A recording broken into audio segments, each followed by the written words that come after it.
ठीक से करोगे तो फिर 2-3 दिन के अंदर ही, मतलब एक तुम लोगों को पहले तो 2-3 दिन के बाद मोबाइल बता देते हैं एपीएम, ठीक है, और उसकी जो वीडियो रहेगी उस पर नोट्स बना लोगे तो आराम से तुम इंटरव्यू में बोलोगे, जो सारी चीजें हम वो लोग बता देंगे। और अगर फिर इसके बाद तुम लोग एपीएम कर डालो तो इस समय बड़ा डिमांड में टूल चल रहा है, शायद कॉल्स में तुम लोग को मिला हो, साइप्रेस। साइप्रेस बोल रहा हूँ, पूछ रहा हूँ बार बार, तो साइप्रेस हम आपको बता देंगे। कोई हाँ सेलेनियम जैसा ही है, थोड़ा सा अलग है, और लेकिन उसमें लैंग्वेज जो जावा नहीं यूज होगी, कौन सी यूज होगी, जावास्क्रिप्ट। उसमें भी जो मेन बनवाते हैं, ज्यादा नहीं 2 क्लास लगेगी हार्डली, 2-3 क्लास के अंदर एक बार साइप्रेस बता देंगे तो आप अपने रिज्यूमे में फिर क्या डाल देना, साइप्रेस भी। साइप्रेस पे इस समय कॉल्स हैं, ठीक है। अच्छा, और वो क्वेश्चन आंसर गो थ्रू कर रहे हो, वो बहुत जरूरी है, याद रख लेना।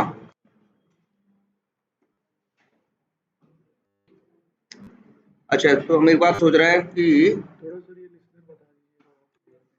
हाँ यार, लिसनर देखो यार, हम फिर ट्राई नहीं किए, जानते हो करना कुछ नहीं है, लिसनर यही सही है, बस तुम्हें अभी से क्या करना होगा जानते हो, एक लिसनर और यूज करना होगा, आई एनोटेशन ट्रांसफार्मर, और उसी के अंदर इसको रजिस्टर करना होगा। इसके बाद आई एनोटेशन ट्रांसफार्मर को तुम एक्सएमएल में मेंशन कर दोगे, चलना क्या हो जाएगा, शुरू हो जाएगा। क्या करना है उसके लिए, कुछ नहीं, जैसे एक क्लास बनाओगे, लिख दोगे माई एनोटेशन क्या है, ट्रांसफार्मर, है ना, हाँ। और बस यहाँ करना क्या है तुम्हें, इसके अंदर इम्प्लीमेंट करना है, इम्प्लीमेंट्स, और उसका नाम है आई एनोटेशन ट्रांसफार्मर, देखो। और फिर इसके बाद एक पब्लिक वाइड और एक करके मेथड होगा, इसका एक मेथड होता है क्या, ट्रांसफॉर्म, ठीक है। और इसके ऊपर लगा दो क्या, ओवर राइड, एरर देगा क्योंकि ट्रांसफॉर्म मेथड में कुछ पैरामीटर्स हैं, 3-4, चार क्या है इसमें, 3-4 पैरामीटर है, वो पैरामीटर तुमको एज इट इज यहाँ पे प्रोवाइड कर देने हैं, कुछ और ज्यादा नहीं दिया। फिर इसके बाद यही आई रिट्राई एनालाइजर को यहाँ पे मेंशन कर देना है। 1 मिनट रुक जाओ, वैसे तो याद नहीं रहेगा।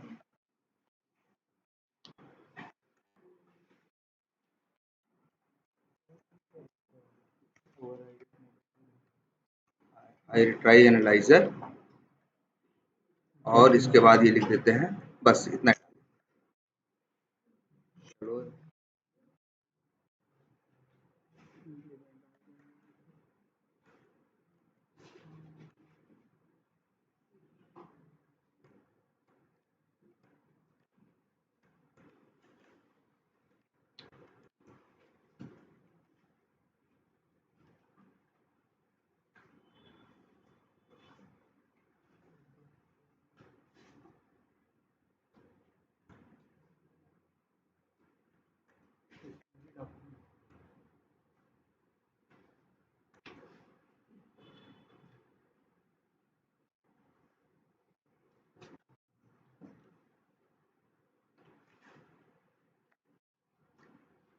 अच्छा, एक चीज और जानते हो नहीं, जावा में एक मेथड ऐसा भी होता है, कुछ मेथड ऐसे भी बनते हैं जिनके पास नाम नहीं होता, मतलब मेथड होगा लेकिन ना नाम होगा, ना पब्लिक होगा, ना कोई मॉडिफायर होगा, जैसे पब्लिक प्राइवेट ये सब क्या बोलते हैं, एक्सेस मॉडिफायर ना, ना कोई मॉडिफायर होगा, ना उसके पास नाम होगा, ना रिटर्न टाइप होगा, सिर्फ बस मेथड रहेगा वो। लेकिन और ऐसे मेथड्स को बोलते हैं क्या, एनोनिमस मेथड। एनोनिमस बोलते ही गुमनाम को, एनोनिमस की हिंदी डालोगे तो क्या मिलेगी, गुमनाम, जिसके पास कोई नाम ना हो। तो जावा में ऐसे मेथड भी बनते हैं, जनरली पूछता नहीं कोई, लेकिन एक मेथड का कंसेप्ट ये भी होता है कि कुछ नहीं होगा ना, पब्लिक स्टैटिक वाइड कुछ नहीं, लेकिन वो मेथड क्लास के अंदर नहीं बनेगा, वो मेथड बनेगा मेथड के अंदर। वो मेथड बनेगा कहाँ, मेथड के अंदर, उसको बोलते हैं इसलिए क्या, एनोनिमस मेथड। चलो, वर्ड जानते रहो क्या, हाँ इनम भी होता है ऑब्जेक्ट, हाँ हाँ वो कांस्टेंट की जगह लोग अब इनम यूज करते हैं। एक मिनट में ये कोड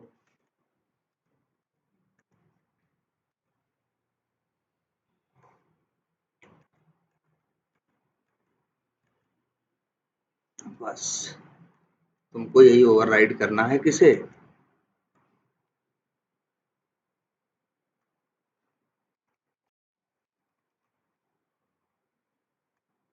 बस यहाँ तुम्हें क्या करना है कि ये पैरामीटर तुम्हें ले लेने हैं, जिसकी जरूरत पड़े उसे इंपोर्ट कर देना है जो एरर दे रहा है।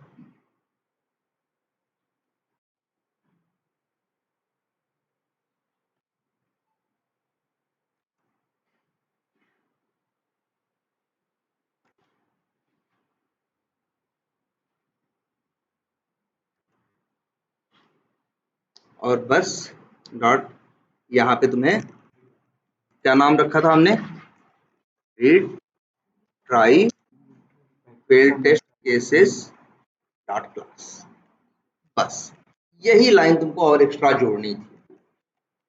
और अब इसके बाद मतलब तुम्हें क्या करना है, सबसे पहले आई रिट्राई एनालाइजर इंटरफेस को इंप्लीमेंट करना है। तो हमने किसमें किया था, रिट्राई फेल्ड टेस्ट केसेस, वहां पे एक मेथड था कौन सा, रिट्राई, याद आया, वहां मेथड कौन सा था, रिट्राई। रिट्राई में कंडीशन लगा दी भाई, तब तक तुम्हें ट्राई करना है, मैक्स काउंट बता दिया क्या 3 है, और काउंट 1 से शुरू किया, वो अपने आप वो क्या करेगा, ट्राई करेगा, लेकिन फेल होगा तब, पास होगा तो ट्राई नहीं करेगा। और तो अगर पहली बार राउंड में फेल हो गया, दूसरे राउंड में पास हो गया, तो फिर तीसरे राउंड के लिए ट्राई, उसका ये टारगेट है कि कम से कम एक बार क्या हो जाए, पास हो जाए ना, पास हो जाए, पास हो गया तो फिर रिट्राई करना क्या कर देगा, बंद कर देगा, उस टेस्ट केस को पास मानेगा और अगले टेस्ट केस पे जंप कर जाएगा। ठीक है, अब इसके बाद अब बस तुम्हें करना कुछ नहीं है, आप इसी माई एनोटेशन ट्रांसफार्मर को, ये जो बनाए हैं इसका नाम कुछ भी रख दो, बस इसको आना है अपनी कहाँ पे, टेस्टंजी डॉट एक्सएमएल के अंदर, और अंदर आने के बाद लिसनर में कहाँ पे बनाया है, यही बनाया है ना यूटिल के अंदर, तो बस इसी को क्या कर देना, टेस्ट। अब ये लिसनर काम करना क्या कर देगा, स्टार्ट। जब टेस्ट केस, कोई भी टेस्ट केस फेल होगा तब उसको दोबारा क्या करेगा, रीट्राई करेगा। ऐसे ही एक और बनाया था ना, कौन सा, आई टेस्ट लिसनर, बताया था ना। आई टेस्ट लिसनर के लिए भी क्या करोगे, कुछ ज्यादा नहीं करना है, इसी माई एनोटेशन ट्रांसफार्मर में जाना है, ट्रांसफॉर्म मेथड के अंदर एनोटेशन डॉट करके किसका कॉल कर लेना है, देखो इसमें है, उसके लिए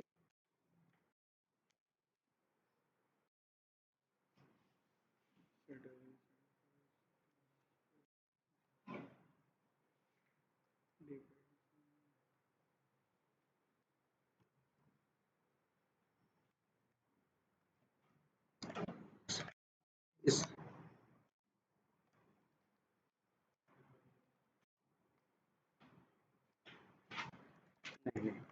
तो पहले इतना कंफर्म करो, हम देख के बताएंगे इसे। ठीक है, ये क्लियर हुआ है ना। ये आई ट्राई एनालाइजर, कम से कम जब लिसनर का नाम पूछे तुम्हारे पास एक लिसनर का नाम होना चाहिए जो तुमने यूज किया है। आई टेस्ट लिसनर पूछते हैं, उसका भी तुम्हें पता है क्या करना था, कुछ नहीं, 7-8 मेथड थे ना, on success, on start, on finish, on failure, ऐसे चाहे वो जब भी कुछ ऐसा होगा, पास या फेल होगा कोई टेस्ट केस, या स्टार्ट होगा, जब भी होगा तो वो अपने आप वो मेथड चलेगा। और जनरली कई बार हम उसमें क्या पूछेगा तुमसे क्या रखे हो उसके अंदर, तो तुम कहना कि सर ब्राउजर लॉन्च वॉन्च कराने वाला काम तो हम बिफोर मेथड और बिफोर क्लास इन सब में हम क्या कर दिए, अपना सेट कर लिए है। वहां पे सिर्फ हमने रिपोर्टिंग की लाइन डाली है, किसकी, रिपोर्टिंग की, रिपोर्ट जो जाती है, रिपोर्टिंग की लाइन हमने डाल दी है, कुछ प्रिंट हो जाता है जिससे पता चल जाता है कि ये चला।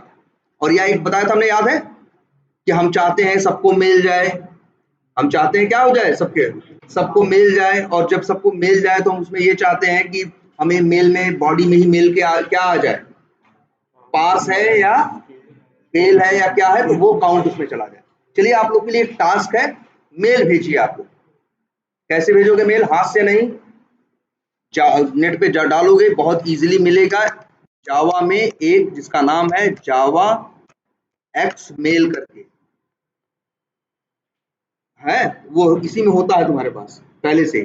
नेट पे सर्च मारना सेंड मेल थ्रू जावा, तो नेट पे तुम्हें कोड मिलेगा, वही कोड उठा के क्या करना, कॉपी पेस्ट करना, ठीक है, और वो कोड मेल भेजेगा। और तुम ये मेल भेज के ट्राई करना कि तुम्हारी जीमेल से किसी दूसरे के पास मेल चली जाए और मेल में क्या रहे, कितने टेस्ट केस चले, कितना पास है, कितने फेल है उसकी बॉडी में। और उसमें बड़े साधारण साधारण जावा एक्सएमएल में मेथड मिलेंगे। जानते हो कैसे? जैसे मेल में क्या होता है भाई, मेल किसको भेज रहे हो, टू, फ्रॉम, टू होता है, फ्रॉम होता है, अटैचमेंट होता है, बॉडी होता है ना, सब मेथड मिलेंगे यार। Dot set body, dot to, dot from, value डालते चले जाओ और जब वो कोड चलेगा तो मेल क्या कर देगा, भेज देगा। उसमें जो सबसे एक बड़ी चीज तुमको मिलेगी, सब लोग को ये ट्राई करना है, कुछ लोग तो इसको चलाना है, उसमें तुम्हें एक चीज जरूरत पड़ेगी, जब तुम मेल भेजते हो, हम लोग तो जीमेल खोल के भेजते हैं, कोई टेंशन नहीं होती। अगर कोड से भी चाहो तो तुम्हारे जीमेल से किसी दूसरे के पास क्या हो जाए, मेल चली जाए बिना जीमेल खोले। कैसे? उसके लिए जो जीमेल कौन है बताओ, मेलिंग प्रोवाइडर है ना, जो सारा काम करता है। तो इसीलिए याद रखना, इसलिए इसमें चीज चाहिए होती है, जो मेल प्रोवाइडर होता है उसका चाहिए होता है एसएमटीपी सर्वर एड्रेस। और जीमेल अभी अगर जैसे जीमेल का हमें चाहिए, जैसे जीमेल से भेजना है अगर हमको मेल, हम चाहते हैं मेरी जीमेल से किसी किसी के पास मेल चली जाए, तो हमें जीमेल के एसएमटीपी सर्वर का एड्रेस चाहिए होगा। मान लो हम आउटलुक से मेल भेज रहे हैं, माइक्रोसॉफ्ट से मेल भेज रहे हैं, उन लोग का भी है ना आउटलुक, आउटलुक से हम किसी को अगर मेल भेजना चाहें तो हमें क्या चाहिए होगा, अपनी मेल आईडी वगैरह चाहिए होगी, सब छोड़ो, हमें चाहिए होगा आउटलुक माइक्रोसॉफ्ट वालों के एसएमटीपी सर्वर की डिटेल। कुछ नहीं, छोटा सा डिटेल होती है, नेट पे डाल दे मिल जाएगी। जैसे हम क्या डालें, जीमेल एसएमटीपी, देखो नेट पे आ भी जाएगा, या सेटिंग भी आ रहा होगा, और उसमें दो चीजें रहेंगी,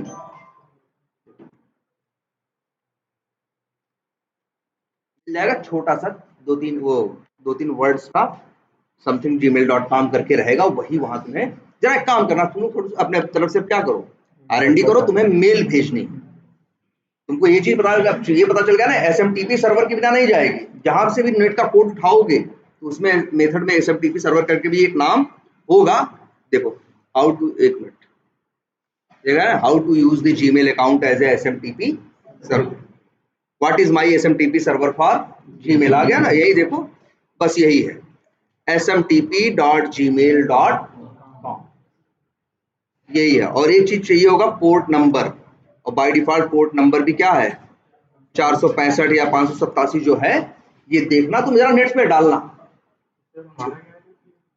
सबके लिए कॉमन है, सबका अलग अलग नहीं है, ऐसा नहीं है कि तुम्हारे लिए अलग है इनके लिए अलग है, सबके लिए क्या है, सेम है। इसमें दो चीजें चाहिए होती हैं, एक एसएमटीपी सर्वर और दूसरा पोर्ट नंबर, ठीक है। जरा एक बार अपने हिसाब से R&D करिए और ये मेल भेजिए, जिसमें मेल की बॉडी में ये जाए कि कितने टेस्ट केस, मतलब ऐसा कुछ हो जब टेस्टंजी अंतिम में चल जाए तो आफ्टर शूट के अंदर आपने वो मेथड, मेल वाला मेथड क्या कर दिया हो, कॉल कर दिया हो, जो मेल भेज दे और मेल में ये लिखा रहे बस इतना, फेल टेस्ट केसेस 10, पास टेस्ट केसेस जैसे 15, स्किप टेस्ट केसेस 5, जितने हुए हों वो डिटेल वहां पे मेल के पास, मेल में चली जाए, ठीक है। ट्राई कर लेंगे आप लोग, इजीली कोड मिलेगा, बहुत फेमस एपीआई है ये, ठीक है। यहाँ ऐसे डाल दो, सेंड मेल थ्रू जावा, आ जाएगा ना, देखो आ गया ना,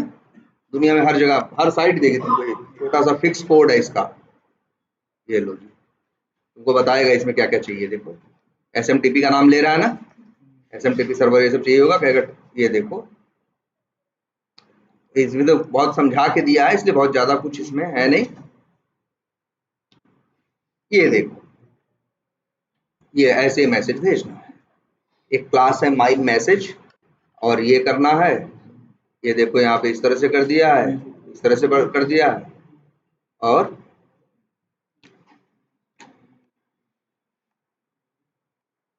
ये देखो शायद मेरे ख्याल से ये फुल मेल भेजा है, यही कोड काम आ जाएगा।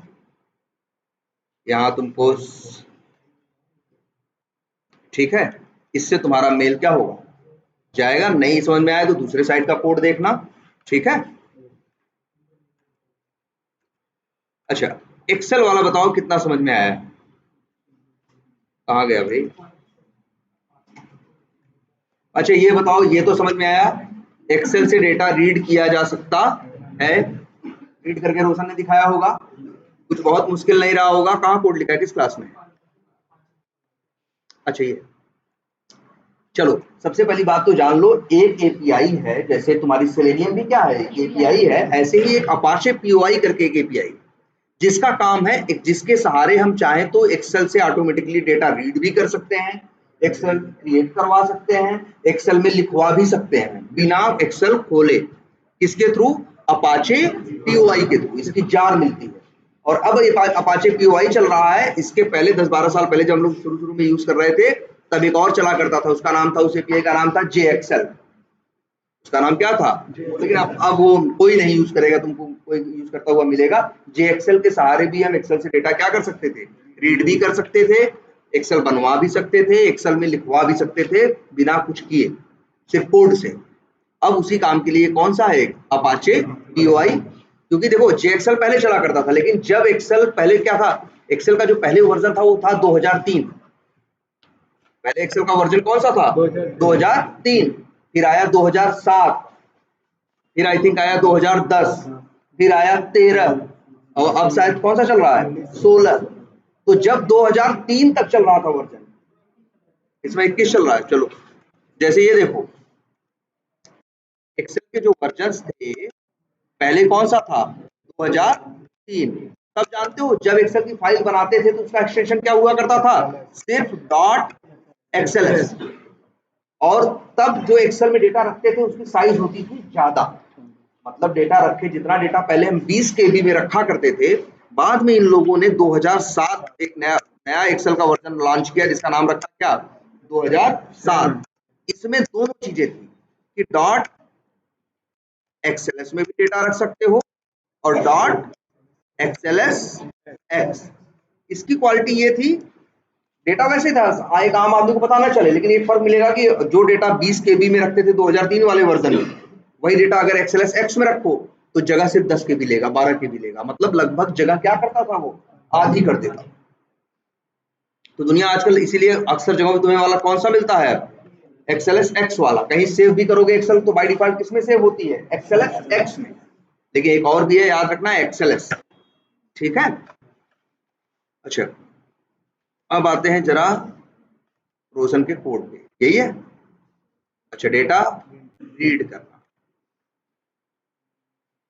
अच्छा चलो ये सब बता दिया।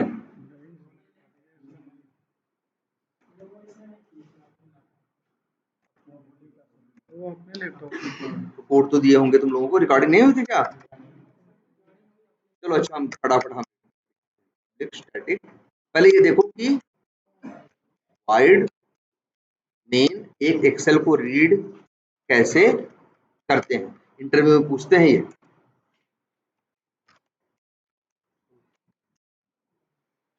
स्ट्रिंग, चलो देखो कुछ नहीं करना है, सबसे पहले आपको चाहिए जार फाइल, जार आप नेट से क्या करोगे, डाउनलोड कर लोगे, डाउनलोड करने के बाद उसको क्या करोगे, उसमें वैसे अब तुम लोग मैवन यूज कर रहे हो ना, अब तुम्हें डाउनलोड करने की जरूरत नहीं है, सीधे कहाँ जाना है, मैवन पे, अपाचे पीओआई पे, वहां से कॉपी करके pum.xml में क्या कर देना है, पेस्ट कर देना है। किया गया है इसमें, ये देखो, यही दो डिपेंडेंसी तुमको चाहिए, ये दो। और कौन सा वर्जन यूज कर रहे हैं, 5.2.4। जो वर्जन यूज करना दोनों का यूज करना, एक org.apache.py चाहिए और एक ये भी वही है, लेकिन देख लो एक क्या है py और एक है py-ooxml, ये दो तुमको चाहिए। नेट से कॉपी करके तुम्हें बस दोनों को क्या कर लेना है, पेस्ट कर लेना है, डिपेंडेंसी अपने आप आ जाएगी। अब तो 4 बार डाउनलोड करने की झंझट नहीं रहती हम लोगों को, अब तो बस हमें सिर्फ क्या मेंशन करना रहता है, डिपेंडेंसी, ठीक है। अब एक काम करते हैं, चलो कोई एक्सेल फाइल रीड करते हैं, कहीं है यहाँ पे इसमें देखो अच्छा चलो यहाँ पे मान लो पर्सनल डेटा नाम की इनकी क्या है, एक एक्सेल फाइल है, इसको ओपन विथ करना, हमेशा याद रखना सिस्टम एडिटर करना, नहीं तो क्या करने की कोशिश करेगा जानते हो, इक्लिप्स में ही उसको ओपन करेगा और इक्लिप्स को बेकार कर देगा, मतलब बहुत स्लो हो जाएगा सब कुछ। इसीलिए हम लोग हमेशा क्या करते हैं, ओपन विथ सिस्टम एडिटर, मतलब बाहर से खुले। ये जैसे ये है, मान लो ये कई लोगों की डिटेल है, ये एक्सेल मान लो, ये भाई देखो अब क्यों हम एक्सेल रीड करने के बारे में सोच रहे हैं, रीजन है कि अब से अभी तक तुम लोग सेंड कीज करते थे ना, या कुछ करते थे, डेटा भेजते थे ना, अब हम चाहते हैं जो भी डेटा, जैसे किसी का फर्स्ट नेम लास्ट नेम सब डाल रहे थे कि नहीं, फॉर्म फिलअप कर रहे थे कि नहीं वी टाइगर पे, तो जो फॉर्म फिलअप करते थे, सब कुछ करते थे, डेटा कहाँ से आता था, सीधे कहीं ना कहीं मेरी स्क्रिप्ट में ही रहता था ना, पहले तो कहाँ था, पेज वाइज क्लासेस में था, वहां से हटा के हम कहाँ खिसका के रखे उसको, हम टेस्ट केस में ले आए, फिर वहां से ले आके डेटा प्रोवाइडर में ले आए, लेकिन अब भी कहीं है, कहाँ है, जावा में, जावा क्लासेस के अंदर डेटा रखा है कि नहीं मेरा।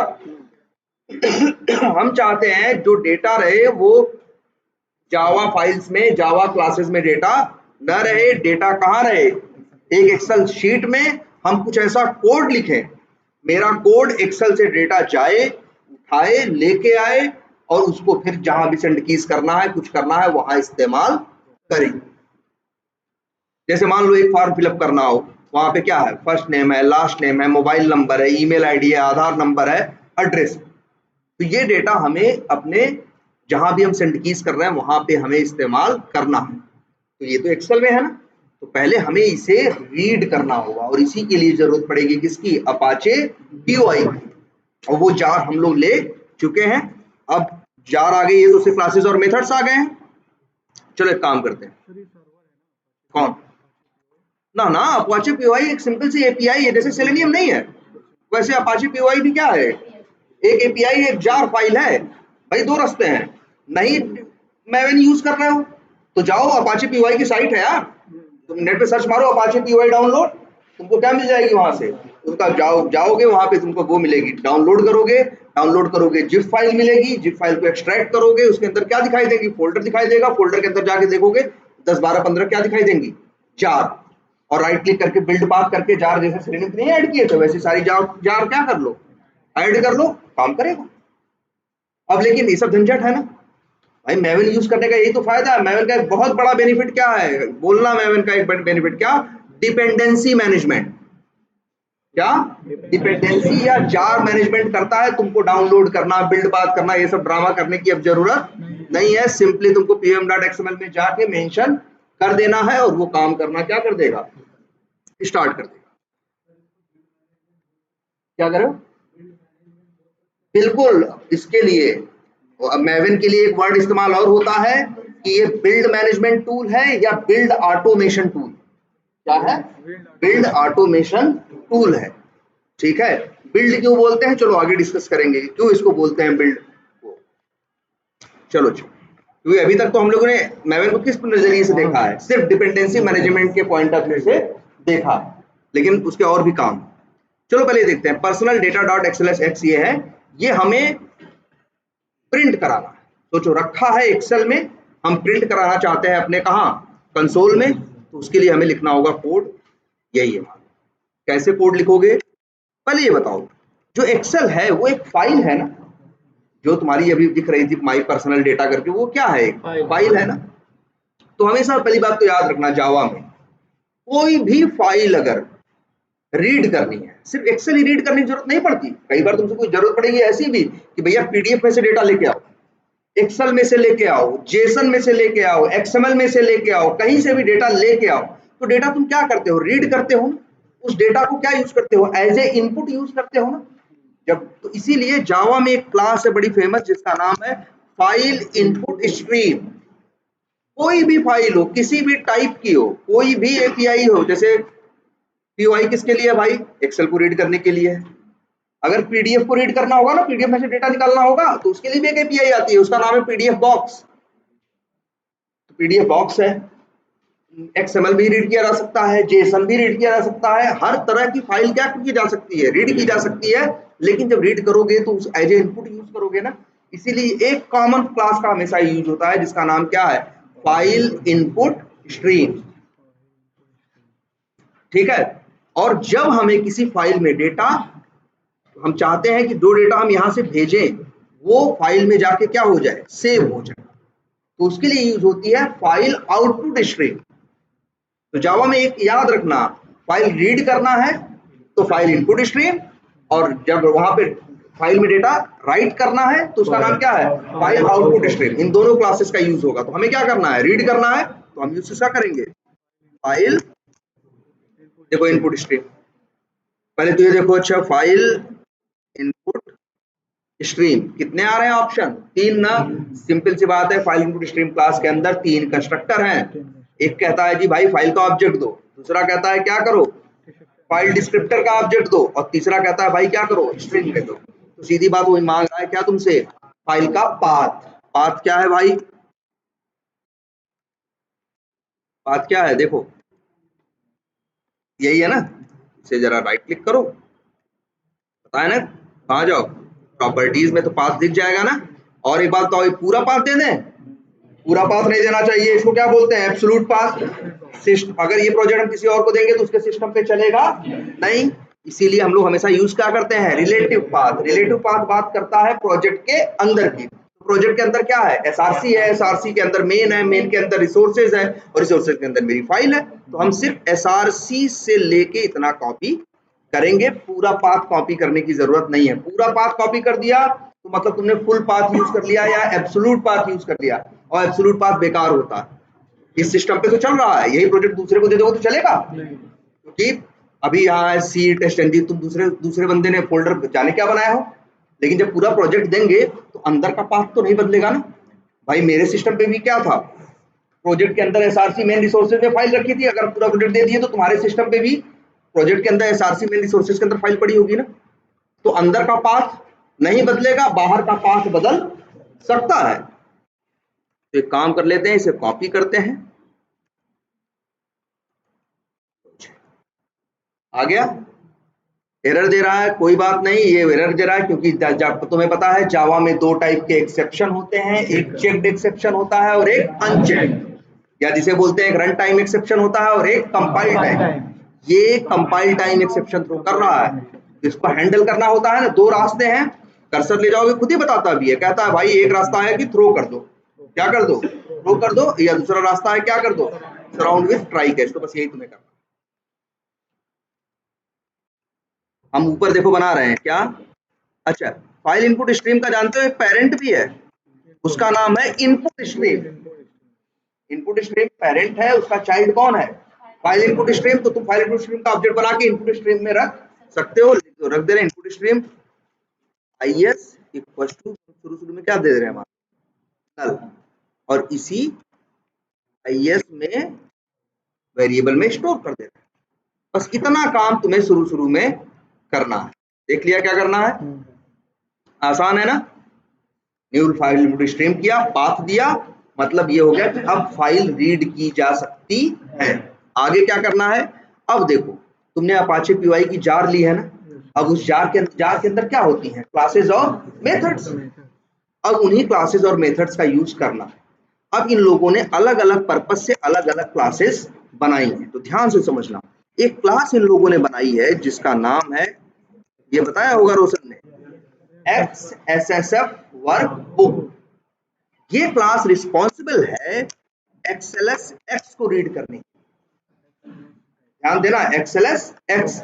तो मेरा केस जो है चलेगा, क्योंकि मेरे केस में फाइल का क्या एक्सटेंशन है, एक्सएलएस एक्स है। लेकिन अगर इसी फाइल का एक्सटेंशन डॉट एक्सएलएस रहा होता तब ये क्लास काम नहीं करती। तब जो काम करती अगर एक्सएलएस फाइल है, ये पूछते हैं इंटरव्यू में कि भाई एक्सएलएस रीड करने के लिए किस क्लास का ऑब्जेक्ट बनाओगे, एक्सएलएस एक्स रीड करने के लिए किसका बनाओगे। तो अगर एक्सएलएस रीड करना होगा तो किसका बनाओगे, HSSF वर्कबुक का, और एक्सएलएस एक्स रीड करना होगा तो किसका बनाओगे, एक्सएसएफ। तुम्हें ये याद रखना, ठीक है। लेकिन अच्छा ये दोनों क्या है, क्लासेस है ना। एक चीज और जान लो, इन दोनों का एक पेरेंट, एक इंटरफेस है, और उसका नाम क्या है, वर्कबुक। ये याद रखना, पहले ये 3 चीज समझ लो। एक है क्लास एक्सएसएफ वर्कबुक जो किसके लिए रिस्पॉन्सिबल है, एक्सएलएसएक्स के लिए। एक है एचएसएफ वर्कबुक जो किसके लिए है, एक्सएलएस के लिए। और इन दोनों क्लासेस का, जैसे क्रोम ड्राइवर और फायरफॉक्स ड्राइवर का पेरेंट कौन था, वेब ड्राइवर ना, वैसे ही इन दोनों का पेरेंट कौन है, एक वर्कबुक। और याद रखना ये क्लास नहीं है, ये क्या है, इसका ऑब्जेक्ट तो नहीं बन सकता, लेकिन इन दोनों के ऑब्जेक्ट इसके अंदर रखे जा सकते हैं। तो बस इतना ही आपको करना है स्टार्टिंग में, न्यू लिखना है। ऑब्जेक्ट तो वर्कबुक का बनेगा नहीं, हमको कौन सी ले, एक्सएसएफ वर्कबुक। लेकिन देखो इसमें एक्सएसएफ वर्कबुक के कई ऑप्शन आ रहे हैं ना यार, देखो पहले, मतलब इसके पास कई कंस्ट्रक्टर हैं, इसके पास क्या है, कई कंस्ट्रक्टर हैं। अब तुम सोचो तुम्हें कौन सा यूज करना है, तुम्हें वो वाला यूज करना है, कौन सा, ये इनपुट तुम्हें तो रीड करना है ना। मान जानते हो, अगर हमें ऐसा करना हो कि हम चाहें कि ऑटोमेटिकली एक एक्सेल फाइल बन जाए और उसमें जाके ये कुछ लिख दे, तो जानते हो किसका यूज करेंगे, ना एक्सएसएफ वर्कबुक का बिना आर्गुमेंट वाले। अगर ये यूज कर ले हम, तो जानते हो क्या कर सकते हैं। अब इसमें बताओ कौन सा कंस्ट्रक्टर चलेगा, बताओ, डिफॉल्ट कंस्ट्रक्टर चलेगा ना। अगर हम इसको यूज कर लेंगे, ये हम कब करते हैं, जब हमें नई फाइल एक्सेल बनवा के उसमें कुछ लिखवाना होता है। लेकिन हमें क्या करना है, एक मेरी फाइल बनी हुई है और हमें उसे क्या करना है, रीड करना है। इसलिए ये वाला कंस्ट्रक्टर यूज करना क्या मांगता है, इनपुट स्ट्रीम का ऑब्जेक्ट। तो इनपुट स्ट्रीम का ऑब्जेक्ट बनाए होने एक लाइन पहले, वही मांग रहा है, तो दे दो यार इसको, क्या दे दो, यस, आसान है। अब एक्सेसअप वर्कबुक का ऑब्जेक्ट बनाया और उसको एक, अब देखो एक्सेसअप वर्कबुक में मत रखो भाई, इसका पेरेंट कौन है, वर्कबुक ना।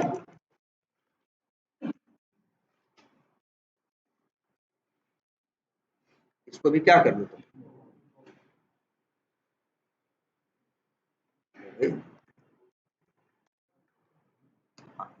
अच्छा कई बार तुम्हें, जब ये भी बता दे तुमको, कई बार जब तुम पीवाई को यूज करोगे ना, तो कई बार जब तुम क्लासेस को इंपोर्ट करने की कोशिश करोगे तो सेम नेम के दो आ जाएंगे, तो उसमें कई बार हो जाती है कंफ्यूजन कि ये वाला इंपोर्ट करना है या वो वाला। तो याद रखना उसको करना है जिसके पैकेज में एसएस वर्ड आ रहा है।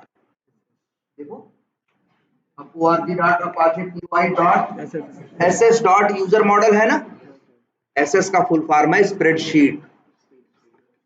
एसएस यूज करना है, कौन सा, क्योंकि हम एक्सेल यूज कर रहे हैं ना भाई। देखो एक्सेल अपने आप में बड़ा वास्ट टूल है, एक्सेल में ग्राफ भी बन सकते हैं, एक्सेल में बहुत ड्रामे हो सकते हैं, लेकिन उन ड्रामों से हमें जरूरत नहीं है। तो तुम्हें फोकस करना है एसएस, यही वाला। अगर जैसे देखो कई बार दो वर्कबुक या कुछ ऐसे मिल जाए एक ही क्लास सेम नेम की, दो तीन ऑप्शन यहाँ आने लगे, तो ध्यान देना तुम्हें कौन सा यूज करना है, जिसके पैकेज के नेम में एसएस वर्ड आ रहा हो। जो एक्सेल फाइल नहीं होती ऐसे ऐसे, ये जिसको मैथ वाली कॉपी, हमारी 4 खाने वाली कॉपी, उसको हम लोग बोलते भी है क्या, स्प्रेडशीट। क्या बोलते हैं, स्प्रेडशीट, वहीं से आया है वर्ड। देखो एरर दे रहा भाई, फिर वही है, चेक्ड एक्सेप्शन है और कोई बात नहीं है।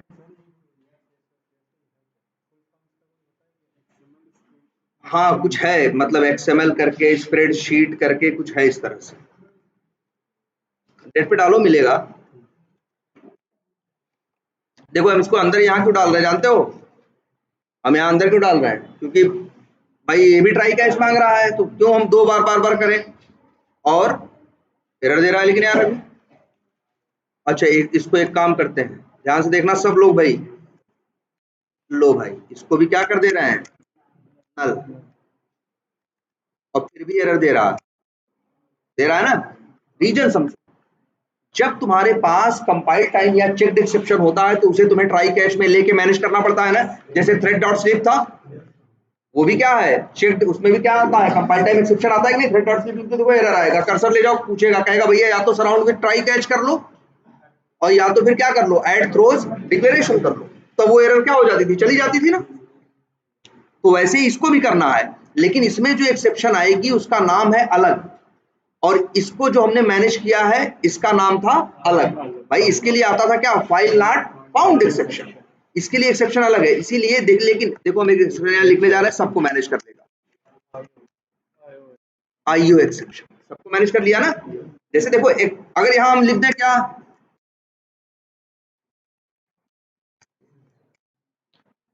मैनेज कर लेगा, कोई एक्सेप्शन क्या है, सबका पेरेंट है ना, तो वैसे ही आईओ जो एक्सेप्शन है, जिसका फुल फॉर्म है इनपुट आउटपुट एक्सेप्शन, उसी के चाइल्ड हैं ये लोग। फाइंड नॉट फाउंड एक्सेप्शन, ये वो जो भी है, ये सब क्या है, इसके चाइल्ड हैं। तो पेरेंट को लिख दो तो सबको मैनेज कर लेता है। इसीलिए यहाँ पे कौन सा हम यूज कर रहे हैं,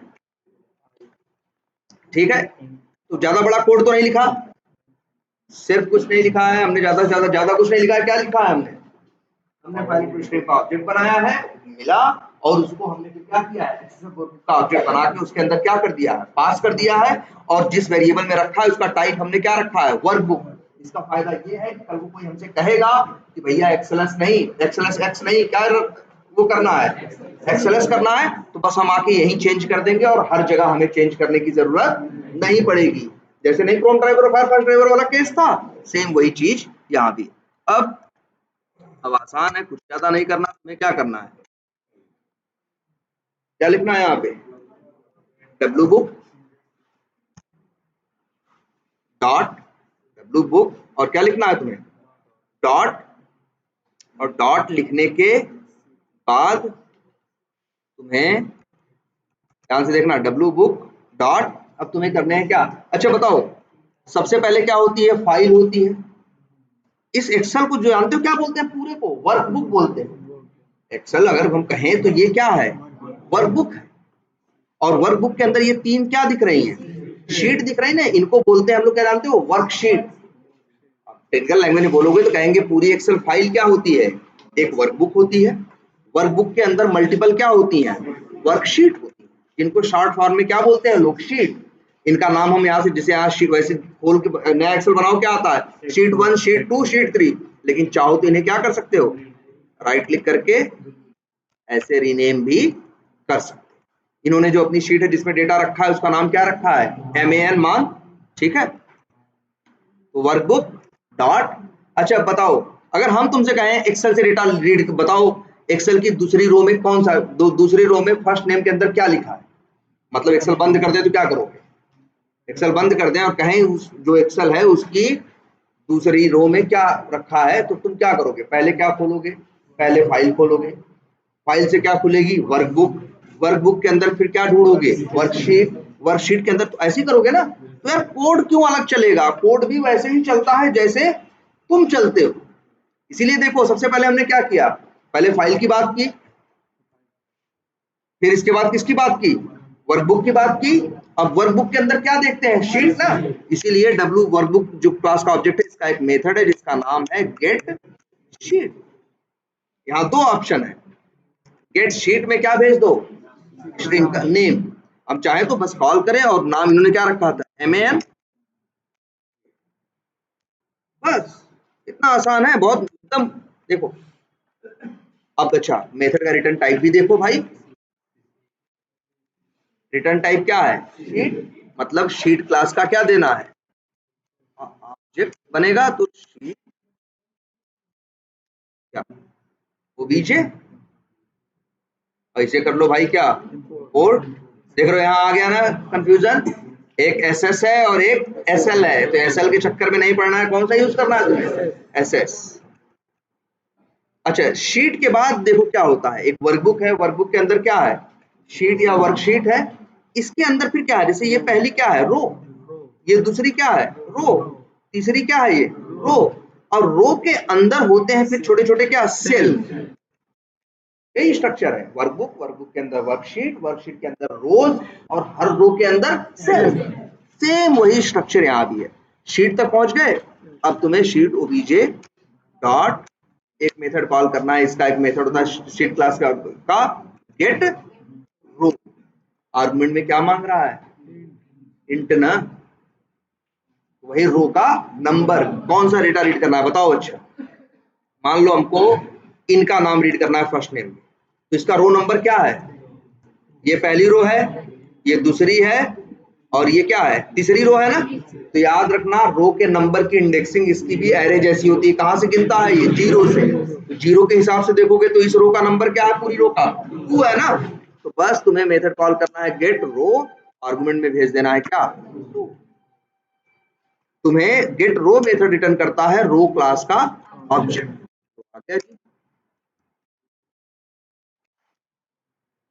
क्या आ गया, रो ओबीजे, इसको भी इंपोर्ट कर लो भाई।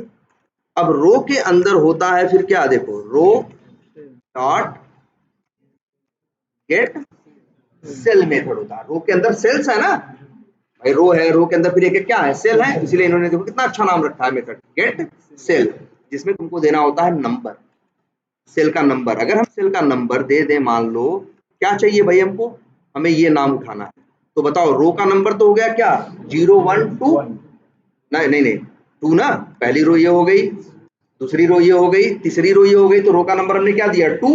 और रो के अंदर ये कौन सा सेल है, दूसरा है ना, गिनती इसकी ये भी 0 से गिनता है, तो नंबर क्या हो गया इसका 1 ना, तो बस लिख दो गेट सेल 1, ये तुम्हें देगा सेल क्लास का ऑब्जेक्ट, इसका देगा सेल क्लास का।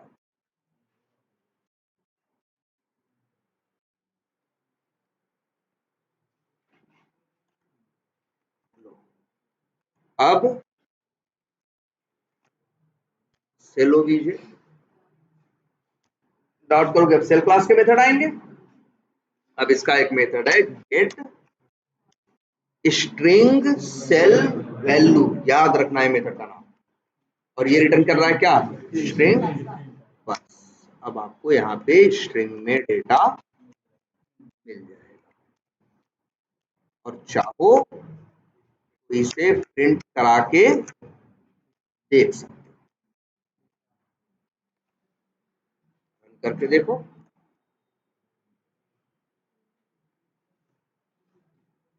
आ गया ना। अब कोई भी डेटा गया है तो बस कोड तो है ही वही, बस नंबर ही तुम्हें बदलना है। कोई हमें कहते पांचवें, हमें कोई कहते पांचवें रो का डेटा निकालने की, तो हम क्या रो नंबर क्या दे देंगे 4, और उसका कोई हमें कहते इसके बाद उसका छठवां डेटा निकालो, तो ये क्या दे देंगे 5, करके देखो। अब क्या दिखाएगा, पांचवें रो का छठवां डेटा, यही है कुछ ऐसा, देख लो, यही है ना, आधार नंबर था इनका, पांचवा रो मतलब ये, यही वाला आया होगा मेरे ख्याल से। क्लियर है ये बात, तो बोलो बहुत मुश्किल है ये, नहीं ना। इस तरह से सिंपली रीड करना चाहिए। कोई तुमसे ये पूछे कि तुम्हारे शीट में, इस शीट में जिसकी बात कर रहे हो उसके अंदर रो का काउंट क्या है, कितनी है, वैसे देख लो अपने आप, कितने दिख रहे हैं यहाँ पे, 11, काउंट कितना है टोटल, वैसे बोले तो कितना है 11 है ना। अब अगर अगर एक रो और बढ़ा दे तब कितना हो जाएगा 12 13, मतलब भाई डेटा है, घट भी सकता है और क्या हो सकता है, बढ़ भी सकता है। कैसे निकालोगे कि तुम्हारे एक्सेल में कितनी रो हैं और कितनी रो नहीं है, तो ध्यान से देखना, बताओ। अच्छा, रो कहाँ होती है, शीट के अंदर होती है ना, देखो वर्कबुक है, वर्कबुक के अंदर क्या है, शीट है, शीट के अंदर क्या है, रो है ना। तुम्हें रो का काउंट चाहिए ना, तो सिंपल सी बात है, ये मेथड तुम्हें कहाँ मिलेगा, शीट क्लास के साथ मिलेगा। इसलिए देखो शीट ओबीजे, याद रखना इस बात को, शीट ओबीजे डॉट एक मेथड है गेट, जो क्या नाम है, याद रखना सब लोग, इसका क्या नाम है, गेट लास्ट रो नम। ये तुम्हें बताता है शीट के अंदर कितनी रो है, लेकिन नाम इन लोगों ने अजीब रखा ना, गेट लास्ट रो नम। चाहते तो ये भी तो रख सकते थे गेट रो काउंट, लेकिन लोगों ने नाम ये नहीं रखा, क्या रखा। अच्छा ये बताओ अब कितनी रो,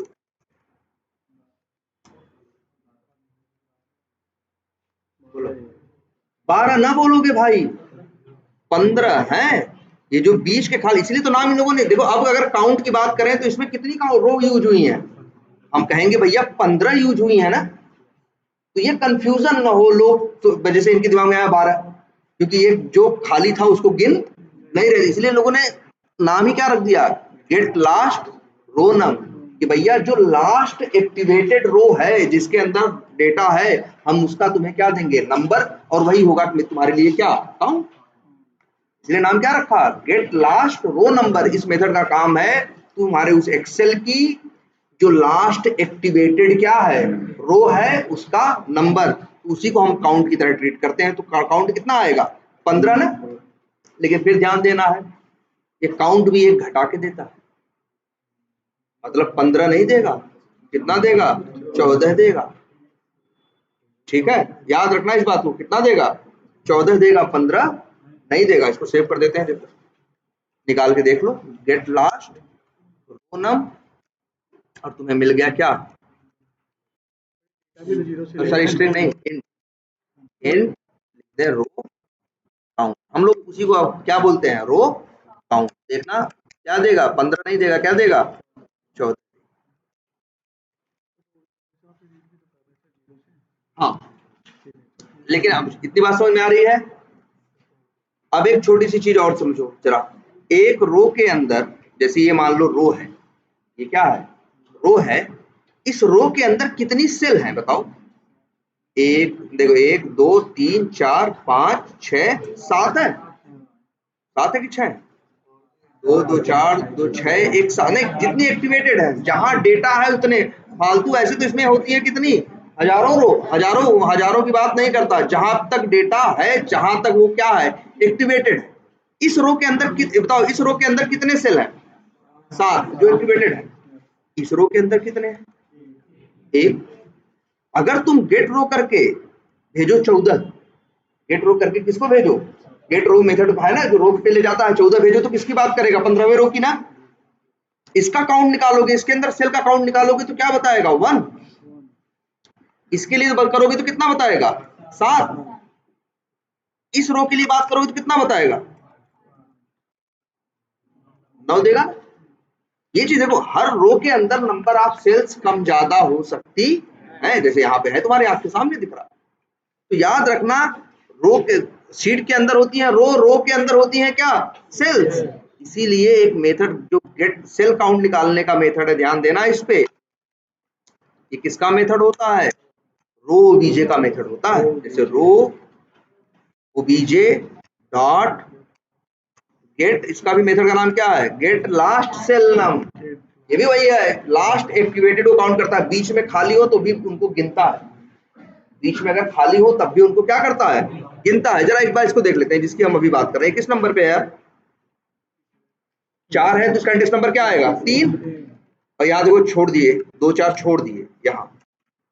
अब बताओ कितना, 7 8 9 10 11 12, कितना काउंट आएगा, 13 ना। रो वाला जो होता है गेट लास्ट रो, एक एक घटा के देता है ना, यही कंफ्यूजन होती है, सेल वाला नहीं घटाता। सेल रो वाला तो क्या करता है, 15 है तो काउंट कितना देता है, 14, 20 है तो कितना देगा, 19। लेकिन जो सेल वाला है ना, एक रो के अंदर कितनी सेल्स है, 20 है तो 20 ही बोलेगा, वो एक घटा के नहीं देता। ये याद रखना, ये सब पॉइंट्स हैं जो आपको अपने दिमाग में रखने हैं। गेट लास्ट सेल नम, अच्छा रो का नंबर हम दे दिए, मान लो कौन सा, 3, तो किसकी बात करेगा ये, चौथे रो की। और इंट, अब देखो चौथे रो में कितना काउंट है, इंट क्या, सेल। तो काम करते हैं, इसको भी प्रिंट करा के देख लेते हैं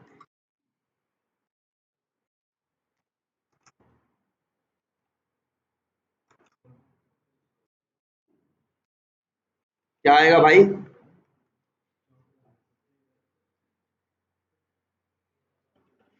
14 आया है क्या, वो रो का काउंट, और उसके अंदर सेल का काउंट कितना आया है, 13। रो के काउंट में तो एक घटा के दिया, लेकिन सेल के काउंट में घटाता नहीं। और याद रखना, देता है लास्ट एक्टिवेटेड सेल या लास्ट एक्टिवेटेड रो का नंबर। इसीलिए मेथड का नाम इसने क्या रखा है, गेट लास्ट रो नम, गेट लास्ट सेल। और ये याद रखना है, गेट लास्ट रो नम जो मेथड है वो शीट क्लास का है, और गेट लास्ट सेल नम जो मेथड है वो किसका है, रो क्लास का। क्लियर रहेगी ये बात, कोई कंफ्यूजन नहीं है। अच्छा, मान लो हमें इसका डेटा रीड करना हो तो इसका नंबर क्या है भाई, बता दो पहले। 1 2 3 4 5 6 7 8 9 10, ये इसमें क्या है, खाली है ना। हेलो, आओ, हाँ क्या बोल रहे हैं, खाली है ना। तो इसका नंबर गिन लिए थे ना, क्या है, 1 2 3 4 5 6 7 8, नहीं नहीं 7 यहां तक था ना, 8 9 10, 10 है ना। अगर हम यहाँ भेज दें, जो गेट सेल कर रहे हैं 5 भेज रहे हैं, 5 के बजाय क्या भेज दें 10, तो डेटा आएगा। और डेटा क्या है, खाली है, ब्लैंक है ना, तो क्या प्रिंट करेगा, ब्लैंक। अच्छा ये चीज, ये बात समझ में आ रही है। लेकिन अच्छा एक बात है, देखो 10वां डेटा है ना, देखो थोड़ा सा यही सब कंफ्यूजन है ना। 10वां डेटा है, तो इंडेक्स नंबर क्या रहेगा जानते हो, 9 ही रहेगा बस। देखो वैसे जनरली क्या होता है, कहीं भी काउंट में पूरा आता है, जैसे एरे है काउंट में कितना आता है 10 आता है, लेकिन इंडेक्स नंबर कहां से कहां तक होता है, 0 से लेकर 9 तक। ऐसा ही यहाँ पे भी होता है कि इंडेक्स नंबर हमेशा कहां से शुरू होता है, 0 से। बस एक थोड़ी सी चीज जो कंफ्यूज करती है वो यही है कि जब ये रो का काउंट देता है तो एक घटा के देता है। रो का काउंट जब देता है तो क्या करता है, एक घटा के देता है। यही एक अलग से चीज है, बाकी बिहेवियर वैसा ही है जैसा क्या होता है एरे होता है, या जैसा क्या होता है लिस्ट होता है, कि भाई जितना काउंट है वो क्या रहेगा, जितना काउंट है साइज क्या रहेगी उसके, इंडेक्स नंबर हमेशा कहां से कहां तक होगा, 0 से लेके काउंट -1। एरे में यही होता है ना, लिस्ट में, सेट में, मैप में, हर जगह क्या होता है, सेम होता है। तो हमें 10वां रीड करना है तो यहाँ क्या लिखना चाहिए, अब रन कर दें।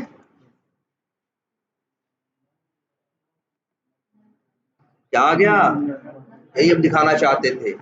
अगर कोई सेल एक्टिवेटेड नहीं है और नंबर उसका तुमने दिया है, तुमको लग रहा था कि भैया क्या देना चाहिए था इनको, ब्लैंक, लेकिन ब्लैंक नहीं देगा, तब क्या मार देगा, नल पॉइंटर एक्सेप्शन। लेकिन तुम चाहते हो जिसमें डेटा न रहे उसको नल पॉइंटर एक्सेप्शन न दे, क्या दे भाई, ब्लैंक देता ना। तो ब्लैंक ऐसे ही नहीं देता, ब्लैंक लेना है तो एक दिमाग लगाना पड़ता है। गेट सेल मेथड है ना, गेट सेल मेथड देखो पहले ओवरलोडेड कि नहीं है। गेट सेल नाम के 2 मेथड दिख रहे होंगे, ये एक आर्गुमेंट वाला जो हम इस्तेमाल किए हैं, और एक ये भी है 2 आर्गुमेंट वाला। इसमें 2 आर्गुमेंट भेजने हैं, सेल का नंबर भी भेजना है और क्या भेजना है, मिसिंग सेल पॉलिसी। यहां बताना है कि अगर कोई सेल एक्टिवेटेड नहीं है तो उसके साथ क्या करना है। अगर हम यही दूसरा आर्गुमेंट एक भेज दिए होते, क्या नाम था क्लास का, मिसिंग सेल पॉलिसी डॉट लगाओ, और यहां यूज कर दिए होते क्रिएट नल एज ब्लैंक। अब तुम देखना ब्लैंक देगा, अब एक्सेप्शन नहीं देगा। लिख देते हैं डेटा हाइफन और प्लस क्या आएगा, ब्लैंक आएगा ना, इसलिए देखो क्या लिखेगा, डेटा एक्सेप्शन अब नहीं देगा। इसी वजह से जब भी हम लोग गेट सेल यूज करते हैं मेथड, तो हमेशा 2 आर्गुमेंट के साथ यूज करते हैं, मिसिंग सेल पॉलिसी यूज करते हैं। मिसिंग सेल पॉलिसी यूज होता है तो फिर ये एक्सेप्शन नहीं देता। बोलो इतनी बात समझ में आती है, बोलो क्लियर है ये। अब एक छोटी सी बात तब इसी में और देखो, जैसे ये डेटा है, ये तो नंबर है ना, लेकिन ध्यान दो जरा सब लोग इस बात पे, हम इसी रो की बात कर रहे थे ना, चलो इस डेटा की बात करो। ये आधार नंबर है ना, इन्होंने आधार नंबर के पहले एक एपॉस्ट्रॉफी लगाया है। ध्यान से देखो, आधार नंबर की पहली बात तो आधार नंबर वाले जो सेल हैं उनके ऊपर हरे रंग से एक कोना मारा हुआ है कि नहीं। हम यहाँ डेटा लिख रहे हैं, देख रहे हो यहाँ कोना है, अरे सॉरी नंबर की बात करें, यहाँ भी नंबर रखे हैं, यहाँ भी नंबर रखे हैं, लेकिन इनमें क्या मारा गया है, छोटा सा कोना, इसमें नहीं। जानते हो जब एक्सेल फाइल, ये बात रहा सब लोग याद रखना, जब एक एक्सेल फाइल होती है उसमें भी डेटा का टाइप होता है कि डेटा न्यूमेरिक है, डेटा क्या है, स्ट्रिंग है। तो नंबर लिखोगे तो वो डेटा क्या है, न्यूमेरिक है। लेकिन तुम चाहते हो जो न्यूमेरिक डेटा है वो एज ए स्ट्रिंग ट्रीट हो, तो उसके पहले हम जानते हो क्या लगाते हैं, नंबर के पहले एक लगा देते हैं, क्या, एपॉस्ट्रॉफी। इसको क्या बोलते हैं, एक सिंगल इन्वर्टेड कॉमा बोलो या क्या बोलो, एपॉस्ट्रॉफी बोलो, लगाओगे ना, अब इंटर मारो, एक कोना बन गया ना। अब ये स्ट्रिंग की तरह ट्रीट होगा। अब तुम सोचोगे सर ये सब ड्रामा करने की जरूरत क्या है, ड्रामा करने की ये जरूरत है, मान लो किसकी, इसी की बात कर रहे हैं, मान लो हम इसको रीड करना चाहें, अभी रीड करेंगे हो जाएगा, अभी आधार नंबर प्रिंट हुआ था ना, अभी आधार नंबर प्रिंट अगर हम करना चाहें तो प्रिंट कर सकते हैं। बताओ कौन सी रो है ये, तीसरी रो का 0 1 2 3 नंबर डेटा है ना, हम यहाँ लिख दें गेट सेल लाइन में, क्या लिखते हैं 3, देखो क्या आ जाएगा, आधार नंबर अंतिम में देखना प्रिंट हो जाएगा। जो भी है, मोबाइल है, आधार है, जो भी है, प्रिंट हो गया कि नहीं हो गया। लेकिन अगर हम यही जाएं, इसका एपॉस्ट्रॉफी उड़ा दें, अब न काम करेगा ये भी बात रखना। देखो अब ये नॉर्मल नंबर है, अब जरा रीड करो,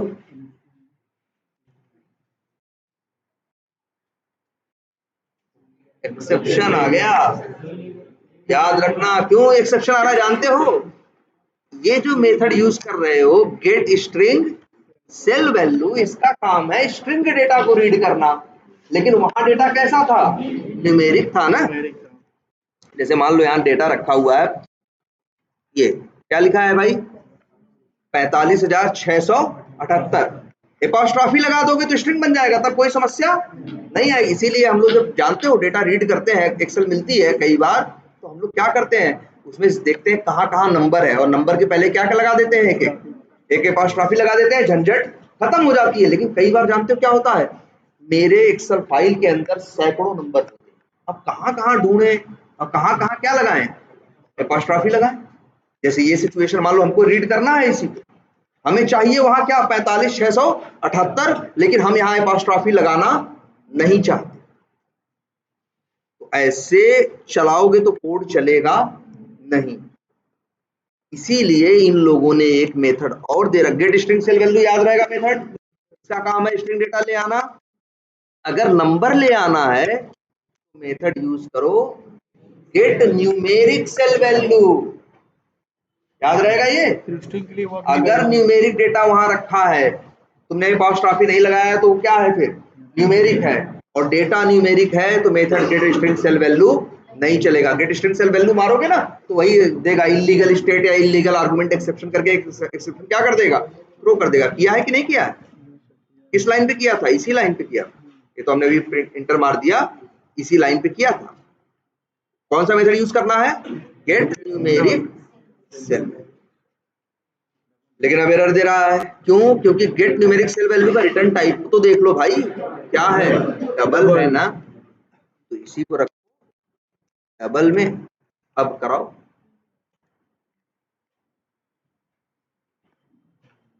लेकिन एक दिक्कत करेगा, क्या करेगा, दशमलव लगा देगा, डबल में रखता है क्या, दशमलव। अब हम तो चाह रहे थे वहां से आए 45,678, लेकिन आ क्या रहा है, 45,678.0। याद रहेगी बात, get numeric cell value, get string cell value, ये दोनों आपको याद रखने हैं। हम चाहते हैं कि सारी फालतू चीजें हट जाएं, तो आज देखो इसका, ये बताओ, आप लोगों को बताया गया है ना कि जावा में जितने 8 डेटा टाइप हैं, 8 रैपर क्लासेस भी हैं, इंट की इंटीजर, डबल की डबल, जिसका डी कैपिटल में है ना, कैर का कैरेक्टर, याद है। तो हम इसमें रखने के बजाय हम किसमें रखने की कोशिश कर रहे हैं, भाई डबल तो दोनों को संभाल लेता है, ये क्लास है ना, बस इसका नुकसान क्या होता है, ये मेमोरी क्या लेता है, ज्यादा लेता है।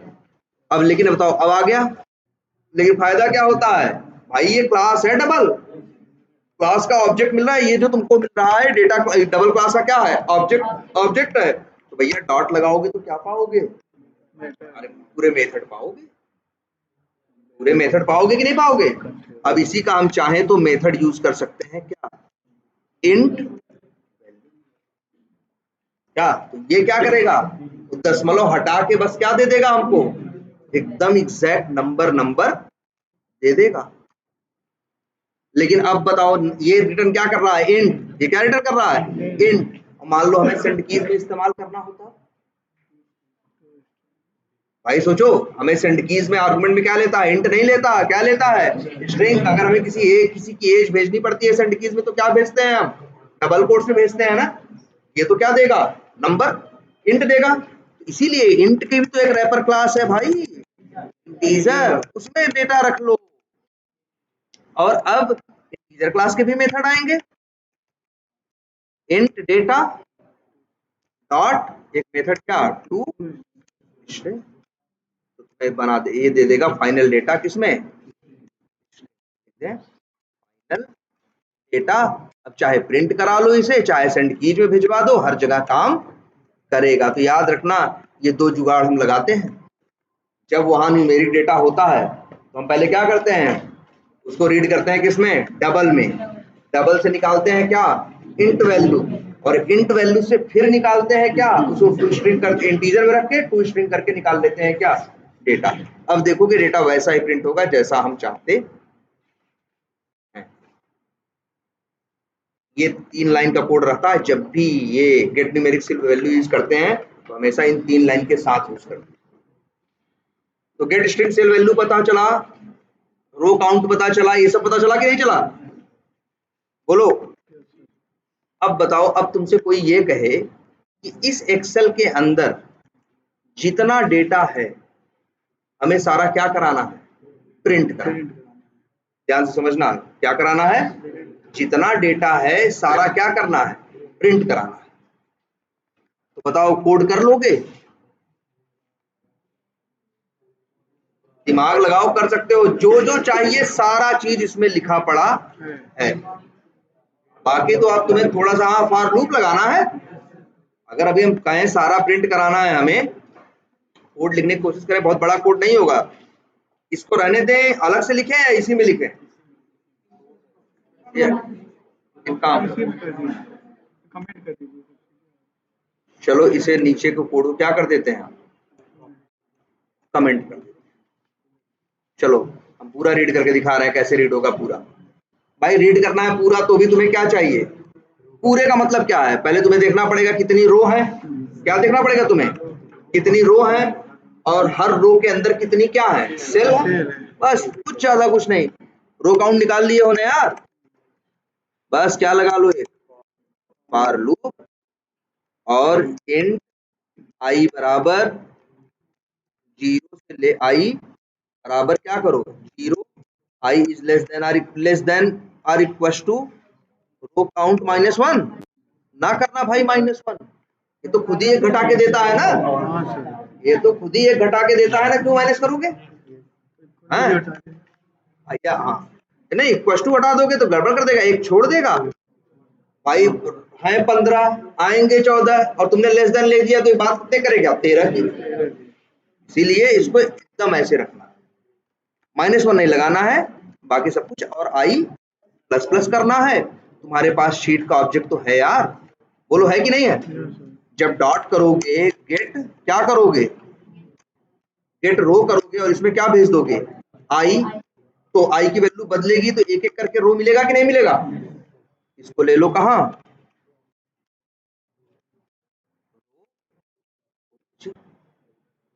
रो का ऑब्जेक्ट मिल गया कि नहीं मिल गया।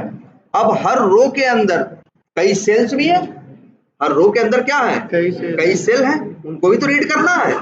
तो अब तुम करोगे row OBJ dot get last cell num, तो तुम्हें क्या मिलेगा, सेल का काउंट, इंट सेल काउंट। फिर भाई देखो तुम्हें कैसे, अगर पूरे डेटा की बात करें, एक तो लूप ऐसे ऐसे चलेगा एक एक रो के लिए, और हर रो के अंदर भी तो कई कई डेटा है, तो इसीलिए देखो यहाँ पे कितने लूप लगेंगे, 2, एक रो के लिए और हर रो के अंदर की फिर किसके लिए, सेल के लिए। ऐसे ऐसे चलना है और ऐसे ऐसे चलना है ना। तो बस कुछ नहीं करना यार ज्यादा, एक और लगा दो, उसको आई से माना था तो इसे किससे मान लो, जे से, इंट जे बराबर 0 से लेके j is less than or equal to क्या, सेल काउंट। यहां जरूर -1 करना है क्योंकि ये एक घटा के नहीं देता, और फिर क्या, जे प्लस प्लस, और इसके बाद अब लिख दो, रो के अंदर सेल होती है ना, रो बीजे डॉट मेथड कौन सा है, गेट सेल। कौन सा यूज करना, हमेशा यूज करना दूसरा वाला, जिससे मिसिंग सेल पॉलिसी देना झंझट नहीं रहेगी। ब्लैंक अगर डेटा नहीं भी है तो भी नल पॉइंटर एक्सेप्शन थ्रो करेगा नहीं। यहाँ जे भेज दो और यहाँ भेज दो क्या, वही missing cell policy dot create null as blank. इससे तुम्हें मिल जाएगा क्या, सेल का सेल, हाँ लिख दे सेल पीछे। अब अगर अच्छा सारा डेटा, इसमें तो नंबर में भी है डेटा ना यार, चलो हम एक अपॉस्ट्रॉफी है, हाँ पहले पहले ये वाला तो प्रिंट करा लो, फिर वो वाला ही कर रहे हैं। पहले ये देख लो सारा हो रहा है कि नहीं। सेल ओबीजे डॉट कौन सा गेट स्ट्रिंग सेल वैल्यू, और फिर इसके बाद स्ट्रिंग में क्या सेल डेटा आ गया ना, और इसको करा लो क्या फिर प्रिंट। वैसे सब एक ऐसे ही डेटा प्रिंट होगा। एक बात बोले हम, इसलिए देखो प्रिंट एलन के बजाय हम क्या यूज कर रहे हैं प्रिंट, इससे ऐसे हो। और लेकिन एक चीज और भी, और यहाँ लिख देते हैं क्या सेल डेटा, और प्लस लगा देते हैं, जानते हो क्या छोटा सा स्पेस लगा दे या क्या लगा दे, कॉमा लगा दे क्या, बोलो ऐसे तो अलग अलग दिखाई देगा तब ना, कॉमा लगा देते हैं। अब जरा रन कर लो। अच्छा हाँ, ये तो समझ में आ रहा है ना भाई सबको, प्रिंट यूज कर रहे हैं ऐसे करेगा, लेकिन हम चाहते फिर तो ऐसे ही पूरा कर देगा, कहानी लिख देगा, तो हमें चाहिए हर रो के बाद क्या हो जाए नेक्स्ट लाइन आ जाए ना, इसीलिए हम चाहे तो एक काम और भी कर सकते हैं, नेक्स्ट लाइन के लिए बस बस ब्लैंक छोड़ दो, अपने आप क्या करेगा, ये क्या करेगा लाइन क्या कर देगा, हर से हर मतलब रो के बाद लाइन क्या कर देगा चेंज कर देगा। अब रन करो। अब लो भाई कहाँ एक्सेप्शन है, इलीगल स्टेट एक्सेप्शन, कोई स्ट्रिंग रह गया है क्या भाई, ये 1 2 3 जो है ये है ना, ये यही तो रहता है इसमें झंझट। चलो इसको अब कर दो, अब नहीं, एपॉस्ट्रॉफी इसलिए लगाते हैं कि स्ट्रिंग बन जाएगा तो झंझट खत्म। देखो पूरा डेटा ले आया कि नहीं ले आया, चाहे जो यूज करो इसको वेरिएबल में रखो कहीं रखो, चाहे जैसे यूज करो, आ गया ना पूरा। अब लेकिन कि आप डेटा मिक्स हो तब, मतलब डेटा मान लो ऐसे ही है, ये भी क्या है एपॉस्ट्रॉफी, चलो नहीं है एपॉस्ट्रॉफी क्या है नहीं है। अब हमें पूरा रीड करना है, अलग अलग था तो हमें पता था इसके लिए ये मेथड कॉल कर देंगे, उसके लिए वो मेथड, यहाँ तो हमने लूप लगा दिया है, हमने यहाँ क्या कर दिया है लूप लगा दिया है ना। अब तो चलाओगे तो क्या होगा, ये नहीं चल पाएगा, जैसे ही न्यूमेरिक डेटा पाएगा और मेथड तुम क्या लगाए हो गेट स्ट्रिंग सेल वैल्यू, ये काम नहीं करेगा। सबको समझ में आ रही है बात, क्योंकि गेट स्ट्रिंग सेल वैल्यू लगाए हो ना, ये स्ट्रिंग का डेटा निकालने के लिए है, और बीच में इसको कौन ऐसा मिल रहा है जिसमें क्या है भाई, जिसमें डेटा क्या है न्यूमेरिक, इसके लिए भी रास्ता है, और रास्ता थोड़ा सा ये है कि देखो इसको कैसे करना है। इसके लिए जानते हो हम लोग, हमें पता करना होगा कि मेरे सेल में कोड के सहारे ही कि डेटा कैसा है, और फिर हमें उसके हिसाब से उसमें क्या लेना पड़ेगा डिसीजन, कि हमें क्या करना है और क्या नहीं करना है। जानते हो कैसे पता करोगे, सेल ओबीजे ये क्या है भाई, सेल क्लास का ऑब्जेक्ट है ना, डॉट करो इसका एक method get get cell type, ये बता देता है कि जो डेटा है सेल का टाइप है वो न्यूमेरिक है कि स्ट्रिंग है। जब स्ट्रिंग वाला होगा तो स्ट्रिंग वाला मेथड कॉल करेंगे, और जब न्यूमेरिक वाला होगा तो कौन सा कॉल करेंगे न्यूमेरिक वाला, झंझट ही खत्म। तो गेट सेल टाइप इससे पता चलता है, जानते हो कैसे करेंगे, इसीलिए हम यहाँ पे लगाएंगे एक, ध्यान से देखना, एक कंडीशन, एक क्या इफ कंडीशन, और इफ कंडीशन में लिखेंगे cell OBJ dot get cell type dot पे लगाओ।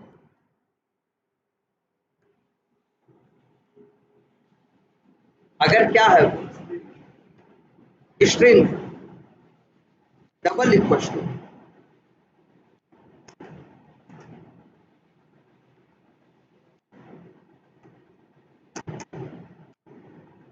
यही कंडीशन है,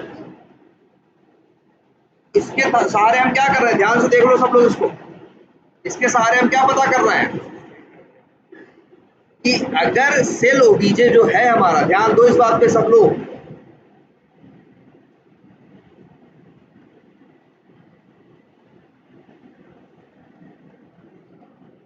अगर मेरा cell OBJ dot get cell type dot string, इसका मतलब हुआ अगर सेल ओबीजे का टाइप क्या है, स्ट्रिंग है, तो हम कहेंगे भैया ये मेथड चला दो।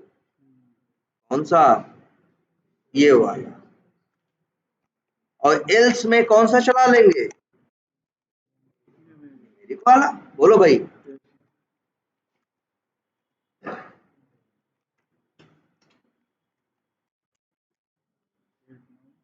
और यहाँ पे क्या लिखते हैं? नाना भाई इंट नहीं, डबल होता है। और इसमें भी हम तो चाहते हैं सब फाइनल में किसमें मिले? स्ट्रिंग में। हम दो, देखो हम क्या करने जा रहे हैं, ध्यान से देखना। एक वेरिएबल हम यहाँ क्या डिक्लेयर कर ले रहे हैं ऊपर, और इसका टाइप शुरू में क्या दे दे रहे हैं, मान लो। सही है? एरर देगा ना भाई? क्यों? क्योंकि सेल डेटा का टाइप क्या है? स्ट्रिंग है ना। और यहाँ से रिटर्न क्या हो रहा है? डबल ना। तो अभी जो 2 लाइन का नीचे जुगाड़ लिखा था, बस यही तो काम आएगा यहाँ पे। हम कैसे करेंगे, देखो ध्यान से। हम पहले लेंगे डेटा को किसमें? हाँ हाँ, ठीक है। बस 1 मिनट, देखो क्या लिखते हैं इसका नाम, मान लो लिख देते हैं क्या? Double data. डबल डेटा से फिर क्या कर लोगे भाई? डॉट, कौन सा मेथड कॉल करोगे? Int value. तो ले लेते हैं किसमें? इंटीजर में। फिर ले लेते हैं क्या? Int data. और फिर देखो ध्यान से, अब लिख दें int data dot to string, और इसको रख दें किसमें? स्ट्रिंग में। स्ट्रिंग में क्या, सेल डेटा तो है ही नहीं स्ट्रिंग टाइप। सेल, यही एकदम परफेक्ट सोल्यूशन है भैया। इसको डिबग करके एकदम देख डालो सब लोग। बाकी सिर्फ लॉजिक लगाएंगे जो करना होगा, इससे ज्यादा कुछ इस्तेमाल नहीं होगा। इसलिए सारी फंक्शन अब चला के देखो, अब कहीं है तो ठीक है ना। ना आएगा तो बाहर ही। अब लो भैया, किसको तकलीफ हो रही है?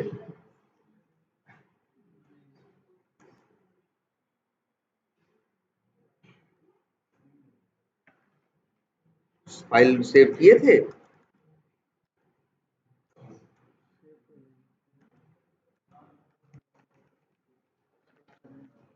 चलना तो चाहिए, लेकिन देखो पहले। चलो अगली क्लास में आएंगे, लेकिन इसको एक बार एक काम करो, इसे क्या करो, इसको डिबग करो जरा। और यार यही हमें गलती लग रही है कि इसी में जो लिखा है यही गलत लिखा है कुछ।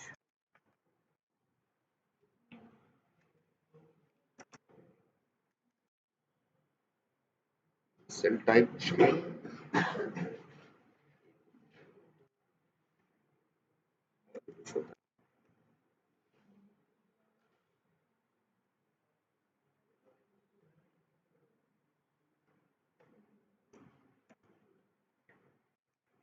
चलो जरा एक बार देखना, तुम लोग खुद से ट्राई करना, ठीक है? तो जरा ये एक्सेल के ऊपर